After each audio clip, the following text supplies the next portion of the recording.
మన జీవితంలో కొన్నిసార్లు ఎంత కష్టపడినా ఫలితం రాకపోవచ్చు. ఉద్యోగం రాకపోవడం, డబ్బు సమస్యలు, ఆరోగ్య సమస్యలు, ఇంట్లో కలహాలు ఇవన్నీ శని ప్రభావం వల్ల రావచ్చని పెద్దలు చెబుతారు. అలాంటి సమయంలో భక్తితో చేసే ఒక పవిత్రమైన వ్రతం 7 శనివారాల వ్రతం. శనిదేవుడో న్యాయానికి ప్రతీక. మన కర్మల ఆధారంగా ఫలితాలిస్తాడు. కాని భక్తితో ఆయనను ప్రార్థిస్తే కష్టాలను తగ్గించి ఆశీర్వాదమిస్తాడు.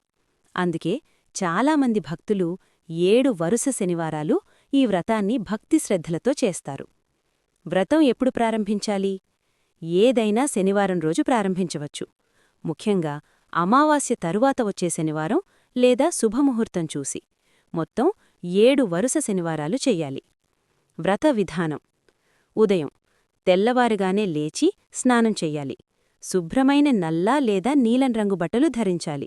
శనిదేవుని ఫోటో లేదా విగ్రహం ముందు దీపం వెలిగించాలి. నువ్వుల నూనె అంటే తిల నూనెతో దీపం వెలిగించడం మంచిది.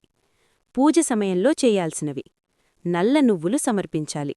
నల్ల పువ్వులు లేదా నీలం పువ్వులు సమర్పించాలి. ఈ మంత్రం 11 లేదా 108 సార్లు జపించాలి. మంత్రం: ఓం శనైశ్చరాయ నమః. ఉపవాస నియమం: రోజంతా ఉపవాసం ఉండవచ్చు, లేదా ఒకసారి మాత్రమే సాత్విక ఆహారం తినవచ్చు. మాంసం, మద్యం తీసుకోకూడదు. దానం చెయ్యాలి. ముఖ్యం: ఈ వస్తువులు దానం చెయ్యడం మంచిది: నల్ల నువ్వులు, నల్ల బట్టలు, నూనె. పేదవారికి భోజనం. 7వ శనివారం ప్రత్యేకంగా శనిదేవాలయం వెళ్లి పూజ చెయ్యాలి. నువ్వుల నూనెతో అభిషేకం చెయ్యాలి. దానం చెయ్యాలి.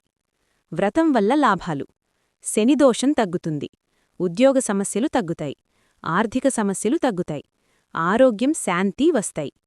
శనిదేవుడు కఠినుడు కాదు, న్యాయవంతుడు. భక్తితో ప్రార్థించిన వారికి ఎప్పుడూ మంచి చేస్తాడు. భక్తితో చెప్పండి, జై శనిదేవ్. ఇలాంటి మరిన్ని భక్తి వీడియోల కోసం మా ఛానల్ని సబ్స్క్రైబ్ చేయండి, లైక్ చేయండి, షేర్ చేయండి. జై శనిదేవ్.